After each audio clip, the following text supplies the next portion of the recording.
Hi folks, how are we doing? I'm the Reverend Danny Crosby, Unitarian minister serving congregations in Altrincham and in Urmston in the northwest of England. I hope that you're finding the love and that you're witnessing those blessings that are there in life. I hope you are, despite all the challenges that we all face. This devotion is offered as a balm for the heart, for the mind, for the spirit, and for the soul. It's titled, Troubles with God, Wrestling with My Soul. So I invite us just to still ourselves together now in silence. Let us invite a loving presence to be here amongst us and to awaken from deep, deep within us all. I have lit the flame of freedom in the cup of belonging, acceptance, and love. We join together, although physically separate, but united in our devotion to life and to love. Help us sing for joy, like the birds each morning sing their faith in being alive and being here. Sing those songs. Holy One, known by many names, who has given us the breath of life, today we remember to breathe deeply, to rest, to take in, to pause before we act, and then to take in another deep breath, poised on the edge, and to risk jumping in, risk taking action, risk speaking up, risk using the gifts that we have been given, so that at the end of our life we can say with absolute clarity that no part of our existence was wasted in fear of failure or fear of success. Hold us.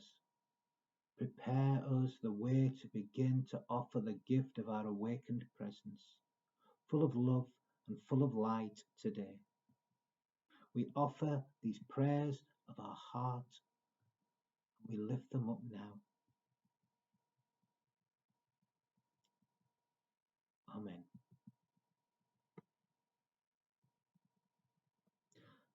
Last Saturday night, I was watching the Denmark-Finland game at the European Football Championships.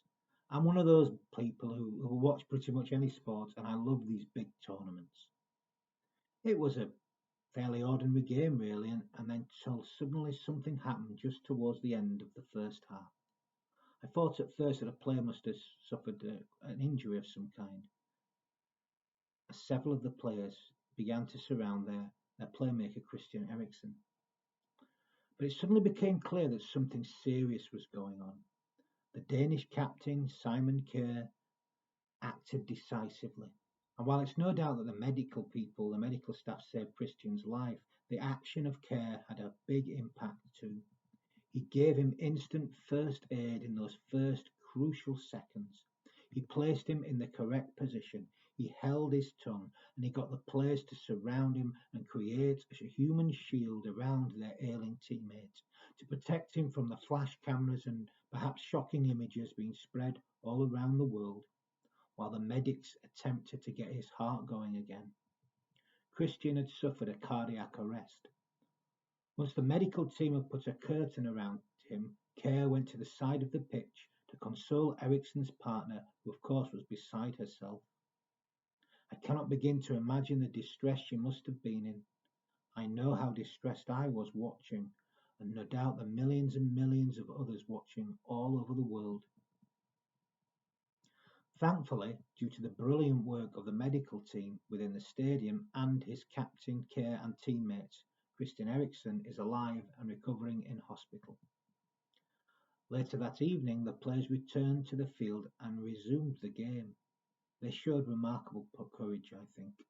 Sadly, they lost the game, and I'm sure that their hearts were not completely in it. How could they be? But they showed remarkable courage in my eyes to do so, although I believe it was too much to ask them to do at that time. Now, along with Kjaer, I was particularly touched by the actions of the Danish goalkeeper too, Kasper Schmeichel, We spent time consoling players from both sides and many, many others, especially as the players returned to the pitch. He must have been drained of all emotion, and no doubt this affected his game that night. He made a mistake. That said, there was something of greater importance at work that night. Sometimes there are greater sacrifices to make in life than just the game.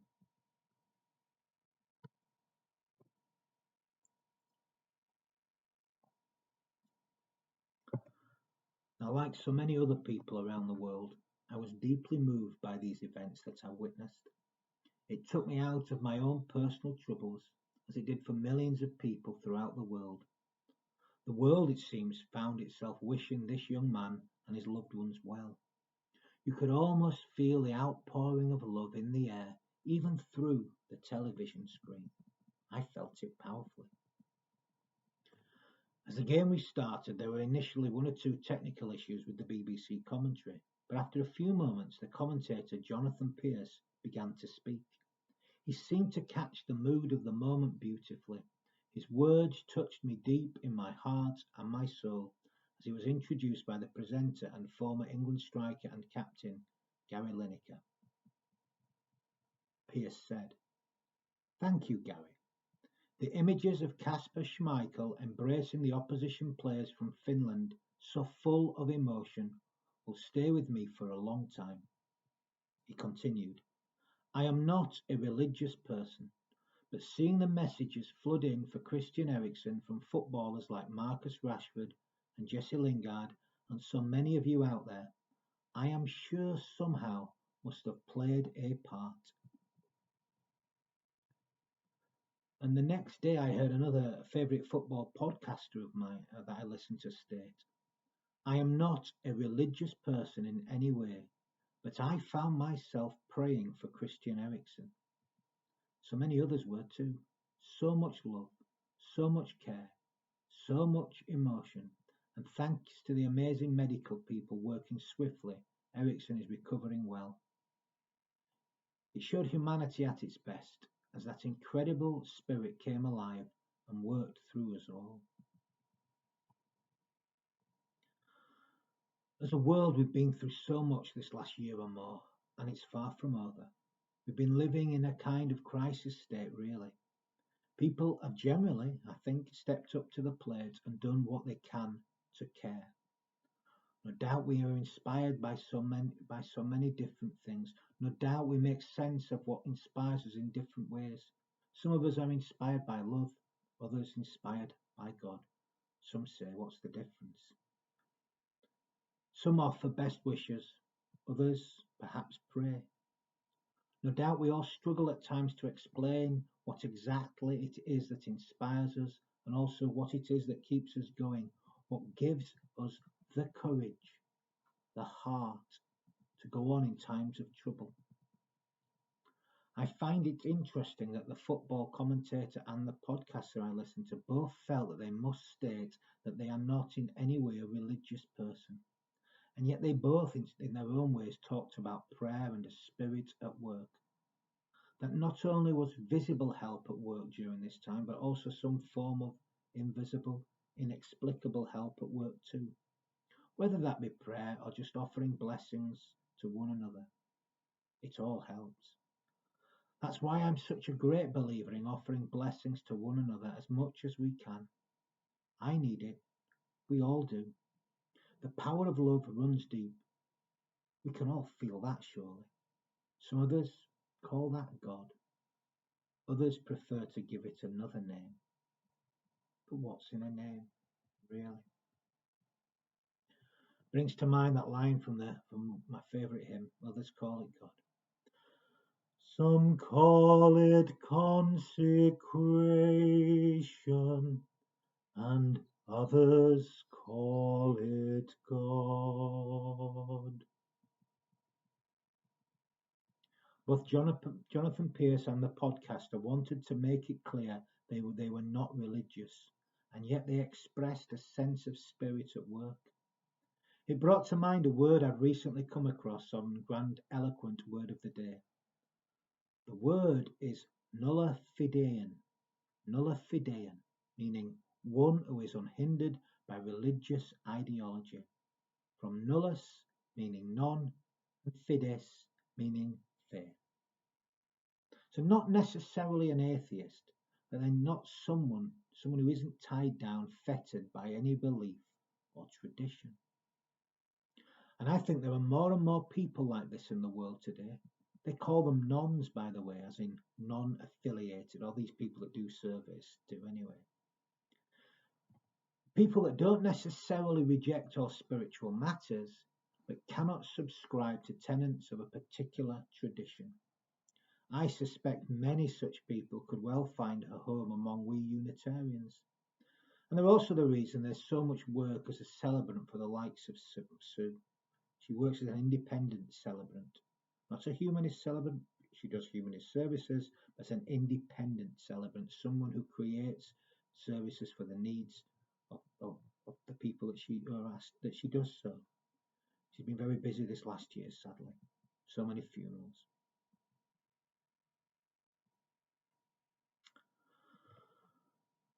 On Wednesday morning, I drove to the chapel. I had a few things on my mind I was struggling with putting these thoughts today together. I had some personal troubles too. So I wasn't in the best place. My heart was aching. As I arrived, I noticed a man wandering around the gardens. He looked a little lost. I made my way to the vestry and was just sorting out one or two things before going to the gym for my daily exercise. I needed it really. And there was a knock on the door. And there stood this man. He had a piece of paper in his hand and said he was looking for an AA meeting, Alcoholics Anonymous meeting. He was seeking help, and I was able to offer my time to him. So we sat in the gardens and we talked. Well, actually, he talked. I listened really. I directed him to where and when the meetings were. And then he began to ask me about Unitarians, asking, what are we exactly? Classic question that people ask when they hear about us. Asking about us in comparison to Methodism or the Church of England or the Roman Catholics or other traditions, other religions even. He told me he'd been christened and confirmed as a Methodist.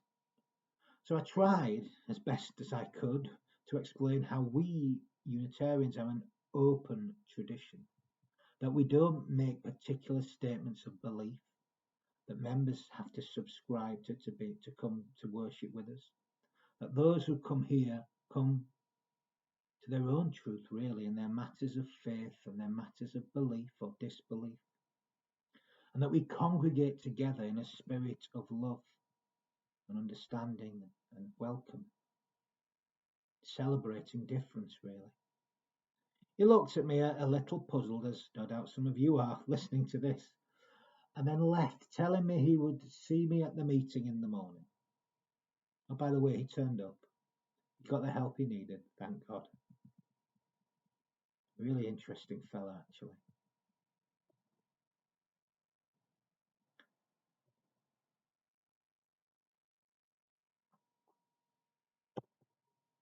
I've been pondering that conversation since, as well as other attempts to speak of spiritual matters, of matters of faith and belief, and personal spiritual experience.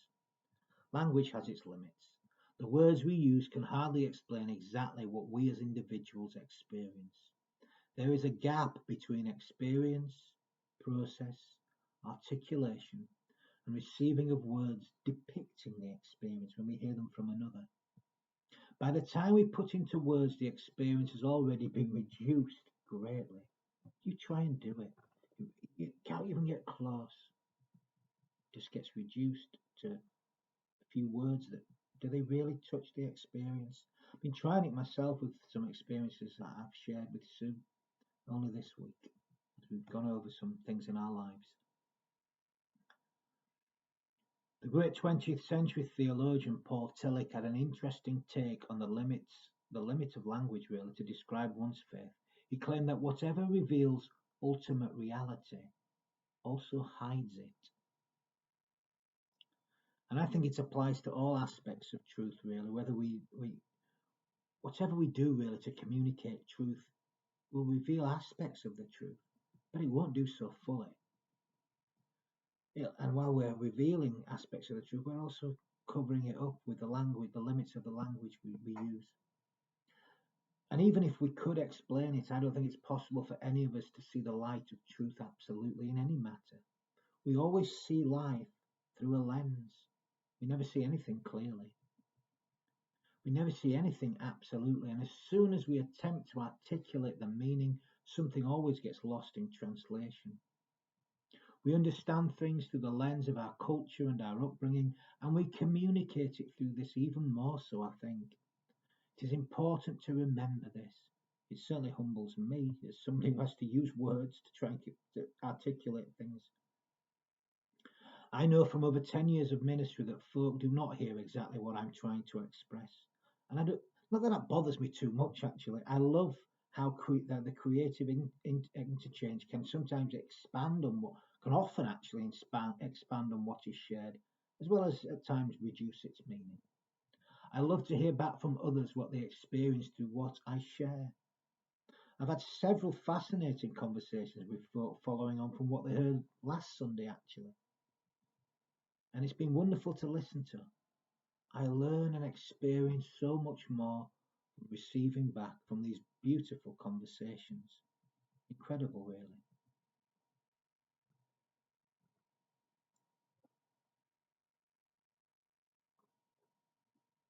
I love these kind of conversations when people attempt to wrestle with experience and with belief. They are wonderful things to wrestle with, you know. Folk have been doing so since humanity gained consciousness, and they'll continue to do so forever. I love to see others engage and wrestle too, to give in at times and to surrender and then wrestle again. It's just a beautiful aspect of our humanity. I think every time we wrestle and surrender and wrestle and surrender and wrestle again, I believe that we're blessed by doing so. We're blessed by the struggle, as Jacob was all those thousands of years ago. Now, I say I usually enjoy such conversations, but actually sometimes I don't enjoy them at all. That's not entirely true, I must say. Why don't I enjoy them sometimes, you may well ask? Well, because sometimes they don't go anywhere. It is very difficult to engage in these kind of conversations with people whose minds and hearts are snapped shut. That old hubris thing again. Some people are so certain about some things. What troubles me about fundamentalists, I suppose, is the word for them, whether they're fundamentalists of religion or of atheism, is that they seem to want to reduce the God they're talking about. When they talk of God or any form of spirituality, really, when they talk of God particularly, they talk about something that's reduced to a human level or something like human-like, I suppose. And life can be reduced down to some kind of as if life itself can be reduced down to some kind of mathematical equation that can either be proven or disproven. Is that life, really?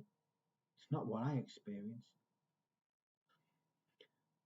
Now, the God that such people talk about believing in or not believing in seems so much less than God.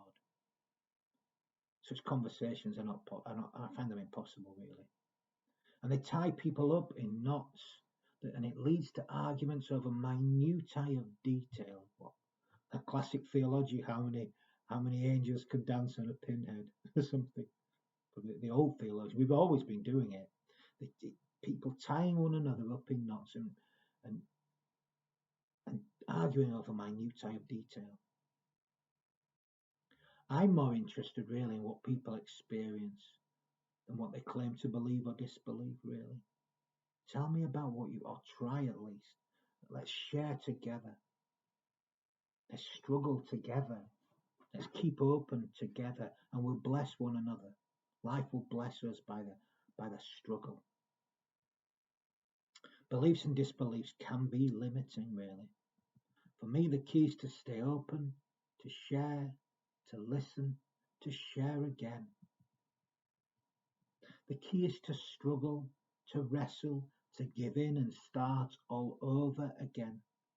For in so doing, we will be blessed. Well, at least that's what I've discovered. That's my experience. Through struggling, we discover something beautiful and wonderful, even if it's just the power of our own open, vulnerable heart. Who knows? I don't.